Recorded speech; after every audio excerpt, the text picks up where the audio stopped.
I remember arriving here in the morning and seeing her, Lady Liberty. What she represents is everything that has to be protected. When I first came to America, I went to film school, met Randy at film school. We met at film school. And the very first project we did together, we actually filmed at the Statue of Liberty. So to make this film is sort of a full circle moment. And what's amazing, I suppose, is that like, even though we've known the statue or it's been in our backyards in New York, or it's still, every time we go out there and film there, it still creates this emotional response. Give me your talla, your tour. Your huddled masses yearning to breathe free. The wretched refuse of your teeming shore. I grew up in New Jersey, so the Statue of Liberty was just that statue over there.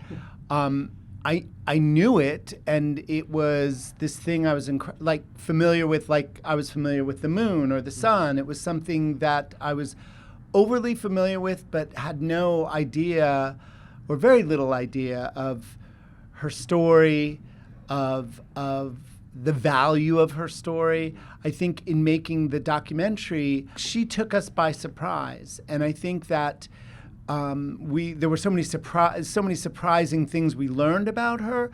But I also think, especially given the times that we're living in right now, these sort of dark times, there was this sort of reminder. She reminded us, or reminded me in a kind of gentle and reassuring way of who we are, who we can be when we're at our best. Hopefully this little gentle film will be a little gentle nudge to people about the greatness of our country and democracy.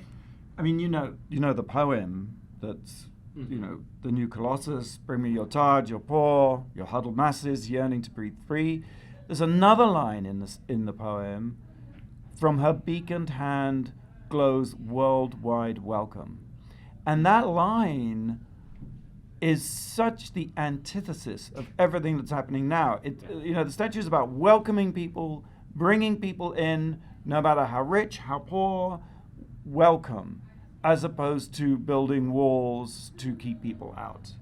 And I don't think it's that the statue is political or that this film is necessarily political. This is about just decency and humanity and what those values, they're values that we aspire to in America. Lady Liberty isn't talking about an infestation. She's not talking about an invasion. She's not talking about people from shithole countries. She's talking about people, individual people, each and every one of whom can make an extraordinary difference. That's what the statue is. I mean, the statue is the people's statue. That's what our film is. There are a multitude of voices and stories and characters in our film, all these people who are connected to either building the statue, keeping the statue safe, have lived on the island. It's all these people who are connected to it. From the very start, the statue would be a present from the French people to the American people. We became like Liberty nerds. I mean, we totally did. Like, we're like, oh my God, like the guy who runs the souvenir shop, his grandmother ran the souvenir shop. He's been working there his entire life. The souvenirs were done by people who escaped from a communist country. There are endless discoveries that we made. I mean, I didn't know that the Statue of Liberty is 2 pennies thick.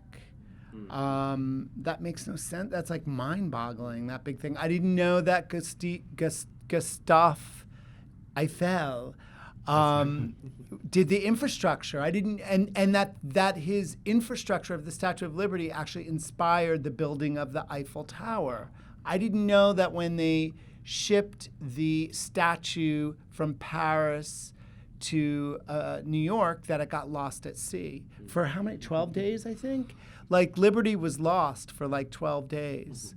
There are endless discoveries that we made. It's been a long-running question: who was the face of Liberty based on? And a lot of times it's been said that it was his mother, but a new book, Liberty's Torch, by Elizabeth Mitchell, who's in the film, says that actually it was his brother. That works for us, right? Yeah. Because then that would make Lady Liberty a drag queen.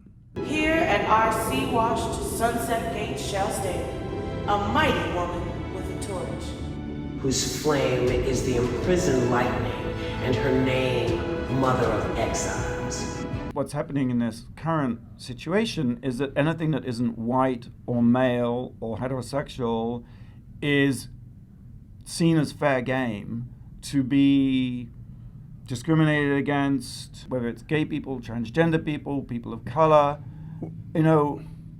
We've all been otherized by the current administration, right. So we're all in it together. Yeah. And it's you know, it's not that it's, to me it's not that it's a queer issue. It's just like it's an issue. It's like a humanity issue. Bartholdi, the sculptor, his original iteration for the statue was going to be at the mouth of the Suez Canal.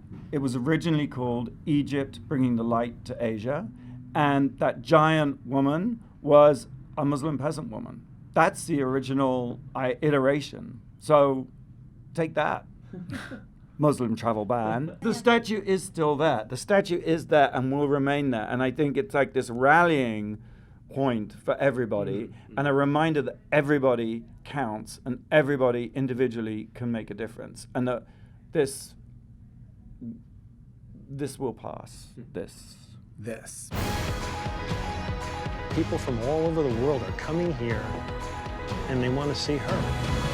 The story behind her is this fight for freedom.